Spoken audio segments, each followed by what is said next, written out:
Hello everyone. Corruption has taken over our society from the smallest group of people to the largest. And it all begins from the family, I'd say.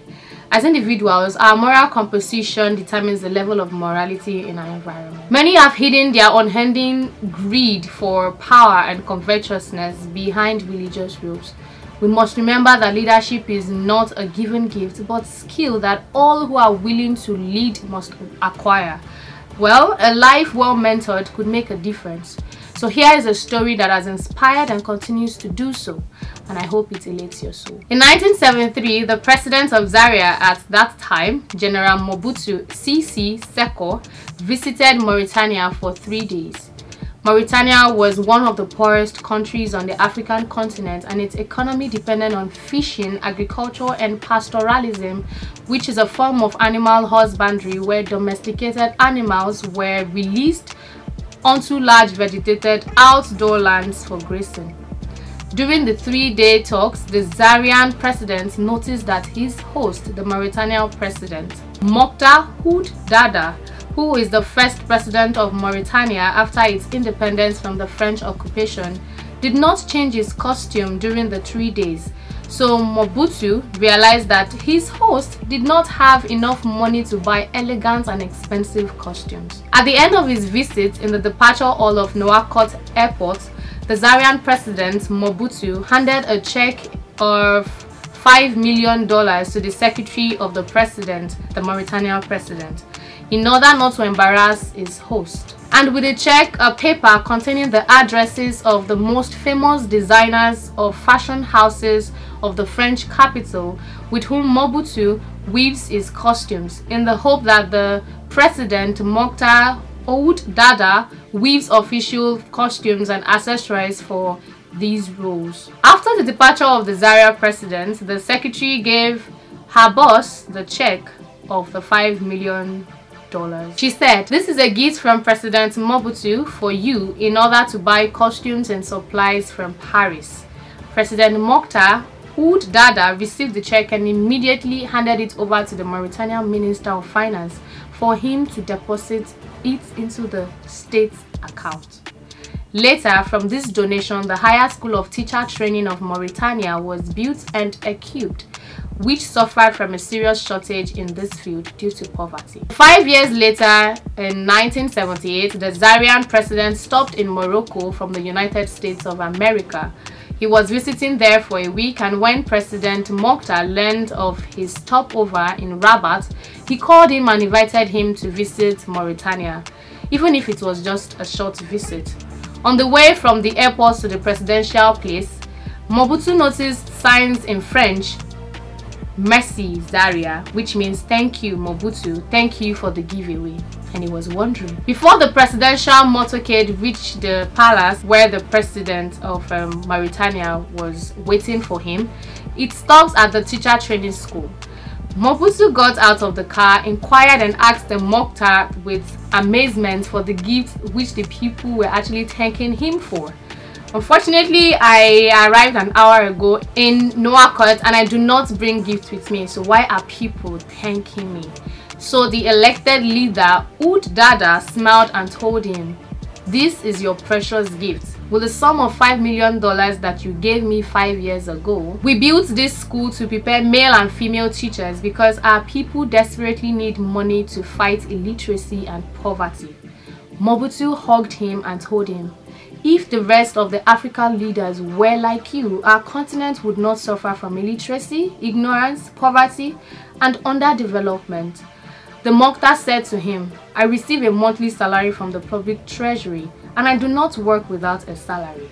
And this gift is from you to the Mauritanian people. With knowledge, we can eliminate those parasites and obstacles that hinder our path."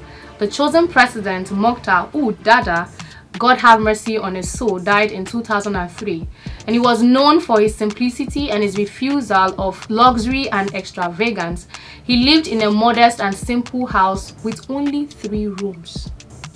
Now, this realistic story is a gift to the young hearts truthfully practicing great morality in the midst of the demon corruption that is set to consume souls. So when I was going through this story, I shed a tear and I felt really bad. First, I was asking God, why didn't I come to this world? Why did God bring me to Nigeria? Why wasn't I born in Mauritania or something? It's very silly.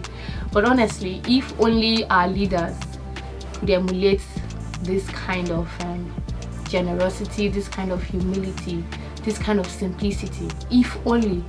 You know, election is coming, right? And it is all in the name of for the people, of the people, by the people, democracy, right? But then at the end of it, you don't have to fight so much for something if it's actually for service. Leadership is service. So if you really want to serve a group of people and they don't want you to, then you shouldn't force it, because you really want to serve. But people, all these politicians are forcing it because they know deep down they're not ready to serve. We are all just there. We are all going for these powerful positions, all because we want to acquire power, we want to be powerful, we want to have money. Look at all these politicians. How many houses, how many hotels does Tinubu have in these Lagos? Countless. Even Atiku. Their properties are numerous, whereas there are people in the streets, there are youths in the streets sleeping under the bridge, pedestrian bridges. As a pedestrian, you can't even take the pedestrian bridges because they are homes to all these homeless youths, and we're all just there, you know, all in the name of for the people of the people. So I think we really need to ask ourselves, because I wouldn't really blame politicians too, because if I get to that position of power, I'm sure I would want to keep something from my pocket. So at the end of it all, it's about the individual. So it's not even about Tinubu or anybody. In your church that you are, as the leader of the choir, the leader of whatever group you find yourself, are you really there to serve, or you are just there to covet, to collect for yourself? Are you just there for the power? Are you open to new ideas? Would you give out the money that has been given to you for your personal use, for the growth of another person? So at the end of it all, it's not even the country, it's not even the government, again, it's not even the politicians. Look, during COVID, things were so expensive, families couldn't even feed. Yet one woman had the guts to bring gari that she was supposed to sell for 500 naira per pint or something. She was selling it for 1,000. When you know people are struggling, and then we come out and say Nigeria is terrible, economy is this, is that, and that. So at the end of the day, it's not even the politician, it's not even Buhari. It's you and I. And that is why I said earlier, the morality of one person determines it all. It is about each person now. Check within yourself. It begins from the family too, because when the family is broken, then the whole community is down. What are you learning? What are you teaching in your family? Then from there we can actually start building this better world, this better change, this, you know, whatever it is we want. That's our dream country that we're all craving for. It starts with us, you and I, because I don't think in this 21st century someone is actually going to give out something that's been given to him for the sake of a community.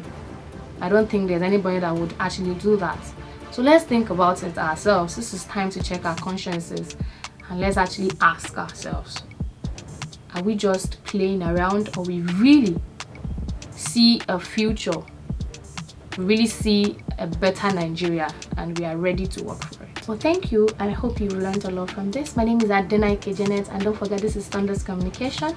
Don't forget to subscribe also, and share with your friends and families. I think people need to hear this.